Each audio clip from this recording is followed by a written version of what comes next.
Continuamos entrevistando Padre Charles Borg.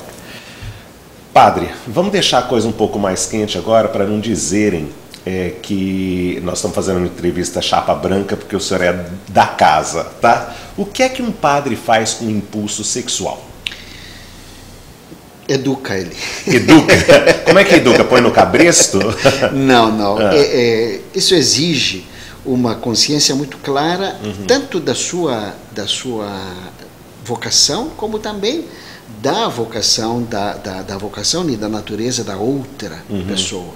Então, o padre sabe que ele é chamado a ser casto e ele tem que trabalhar esta castidade dele, respeitando também a outra pessoa. Evidentemente, cada um reage e faz isso de acordo com a sua personalidade, de acordo também com a sua formação, não é? Mas a consciência é clara e definida. Você tem que levar avante com seriedade a sua castidade. Eu vejo nisso também importante que a castidade não é só obrigação do padre. Qualquer pessoa é obrigada a viver a castidade, ou seja, a respeitar o direito, a respeitar também a pessoa do outro. Homem casado, mulher casada também tem que viver a castidade, né? No sentido de manter-se fiel ao seu esposo, à sua esposa. Não é? Então, Mas tem uma válvula de escape, o padre não. Agora, esta válvula de escape, eu coloco ela nesta conscientização de doação, porque se nós olharmos a sexualidade apenas como uma função genital, então aí vira realmente um tremendo de um tormento. Mas a sexualidade, ela não se esgota em si, ela é uma expressão de um afeto que você tem para com a pessoa. E é aí que vem a educação da sexualidade. Você não poda a sexualidade, você educa o afeto que controla, encaminha, canaliza. Mas o afeto então tem limite, ele não chega na sexualidade. Não, justamente, porque não é necessariamente que chegue à sexualidade. O celibato é fundamental, na sua opinião? Para o sacerdócio, não. Hoje faz parte do regimento, mas não é fundamental. Mas se o senhor pudesse mudar o regimento, o senhor mudaria? Mudaria. O senhor não acha, inclusive, que o padre estaria mais bem aparelhado para falar sobre casamento, sobre filhos, se tivesse essa vivência? Eu acredito que a convivência familiar daria ao padre um grau especial de compaixão, de compreensão, de entendimento. O senhor mesmo disse que a prática aperfeiçoa a teoria. Nesse caso, ajudaria, né? Perfeitamente. O senhor também me disse que nenhuma relação sexual pode impedir a fecundação. Os inférteis não devem se relacionar sexualmente?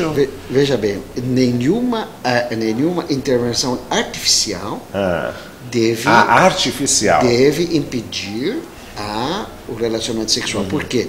Dentro da doutrina católica, todo relacionamento sexual visa a fecundidade, né? Não necessariamente que chegue a isso. Por isso que não se pode colocar nada que pudesse atrapalhar ou impedir esta fecundação. Em tempos de doenças tão perigosas como a AIDS e o impulso sexual, a gente não o tira com decreto, não é um desserviço da Igreja Católica proibir o uso do preservativo?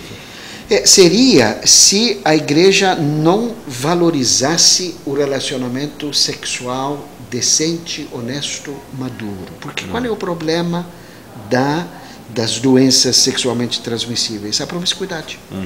Se não houver promiscuidade, não haveria ou diminuiria substanciosamente o perigo de doenças sexualmente transmissíveis. Então, a igreja insiste muito na educação sexual. A sexualidade não pode ser vista e vivida apenas como forma de prazer egoísta. Mas, padre, eu acho que os números mostram para a gente que essa educação não acontece por decreto. Então, num momento difícil desse, não é um desserviço da Igreja Católica? Veja bem, a Igreja, o uso da camisinha é um uso in extremis, justamente para você evitar este contágio.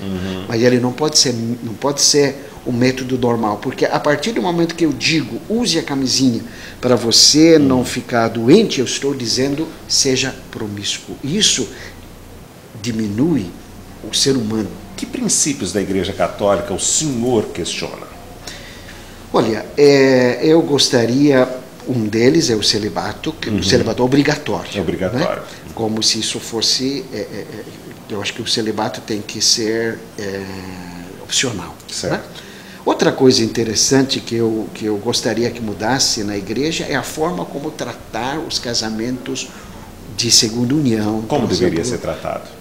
Com mais misericórdia, com mais compaixão, com mais compreensão. Gostaria de ver diferente, por exemplo, a eleição do Papa. Né? Como o senhor gostaria que Hoje fosse? são somente os cardeais que elegem o Papa. Né? Eu gostaria que o Papa fosse eleito por uma presença maior da igreja, mais bispos participando, mais leigos participando, engajados, que podem propor quem sucederia o apóstolo Pedro. Padre, pela mídia, o clero, a Igreja Católica, é a campeã em pedofilia. A mídia está errada? Eu acho que o clero é que está muito em evidência, em função até de uma proposta que a igreja propôs, e uma vivência também que a igreja teve durante muitos séculos, quando ela se atrelou ao poder político. A igreja tornou-se uma força, um poder político. E, evidentemente, esta projeção faz com que a igreja e os seus representantes fiquem mais em evidência. Né? Como a igreja propõe conduta moral mais correta, evidentemente, onde e quando há um deslize dos seus representantes neste fato, isso tem maior repercussão, isso fica com mais evidência. Eu não acredito que que o número de padres pedófilos seja maior do que em outras categorias existentes na sociedade. Proporcionalmente, o senhor disse. Eu digo que nós estamos mais em evidência. Isso por causa do poder da Igreja Católica. Eu acho que por nossa evidência, evidente. Não, mas essa evidência tem a ver com o quê? Sim. Com poder, né? Eu acredito número de fiéis e poder. Por isso é que fica tão evidente. Mas está aí, né? Eles comprovam os casos. Sim. Eu quero saber o seguinte, um dogma não se questiona, mas um pensador sempre questiona tudo. Então eu fico imaginando assim, na Igreja Católica existe um dogma, a ressurreição. Na igreja, na doutrina espírita existe um outro dogma, a reencarnação. Existe a possibilidade de um desses dogmas ser verdadeiro ou de os dois estarem errados, né? De os dois estarem certos é impossível. Não é difícil conviver com tantos dogmas? Dogma é uma questão de fé. Você acredita. Para você, para quem não acredita, esta é a verdade. Né? Para quem não partilha esta sua fé, claro, ele tem liberdade de aceitar outras verdades. Agora, uma verdade nunca contradiz a outra. Dentro da mesma religião, lógico, né? Dentro de uma mesma filosofia, dentro de uma mesma postura. Então, a partir do momento que eu sei que, para mim, esta é a verdade, eu a sigo, e esta convicção me dá razões para eu poder mostrá-la às pessoas. Padre, o seu mais recente livro é Apontamentos. O senhor pode nos falar um pouco sobre ele? Este livro foi feito para todas aquelas pessoas que usam a palavra de Deus aos domingos, nas missas, tanto para si, ou seja, querem continuar a reflexão sobre a palavra de Deus quando termina a missa, quanto quando eles são chamados a fazer um serviço para doentes, por exemplo, para comunidades onde não tem padres. Este livro foi feito para ajudar as pessoas a refletir, enriquecer, semear a palavra de Deus em suas vidas. 6 anos de processo para fazer o livro? 6 anos de processo. O senhor é membro da Academia Araçatubense de Letras. O senhor fala, eu sou um abortivo presunçoso na Academia de Letras de Araçatuba. Por que então, membro? É vaidade? Mas o senhor disse que vaidade tem a ver com reconhecimento. Não, na verdade, eu fui convidado a fazer parte da academia. Eu me considero assim, abusado em querer fazer parte desse grupo, porque eu me considero um constante aprendiz. Mas isso todo mundo é. Inclusive na literatura, ou principalmente na literatura. Então, eu digo para os meus amigos lá da academia, olha, eu tenho um receio muito grande de vocês passarem vergonha por minha causa, por causa dos possíveis erros que eu venha a cometer. Não vão passar, e aqui eu quero dar o meu testemunho. Quem me conhece sabe que para arrancar um elogio que não seja sincero de mim é muito difícil. E se algum dia eu tiver 1/3 da competência do padre em português e em inglês, eu vou me dar por muito satisfeito. Para terminarmos, padre, qual é o seu grande desafio? Meu grande desafio, meu grande desejo é fazer Jesus Cristo ser conhecido, amado, servido e seguido por todas as pessoas, porque Ele é caminho, verdade e vida. O senhor acha que tem conseguido isso? Estou tentando.